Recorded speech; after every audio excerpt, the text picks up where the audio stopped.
আসসালামু আলাইকুম সম্মানিত ভিউয়ার্স, আপনাদের জন্য একটি নতুন ডিজাইন নিয়ে হাজির হলাম ডুপ্লেক্স বিল্ডিংয়ের।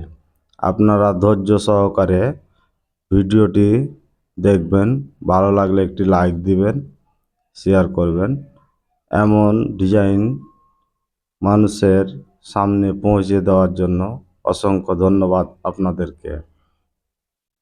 সর্বপ্রথম আপনাদের সাথে লতার বিষয় নিয়ে কথা বলবো। আমাদের এই ডিজাইনের লতাটা ড্রপ ওয়ালে করা আছে, ডুপ্লেক্সের ড্রপ ওয়াল। আমাদের মিস্ত্রি সূক্ষ্ম কারিগর দ্বারাই এই ডিজাইনগুলো করা হয়। আপনারা দেখেই বুঝতে পারবেন ডিজাইনগুলো আমাদের কত অসম্ভব সুন্দর। তো আপনারা না দেখলে মিস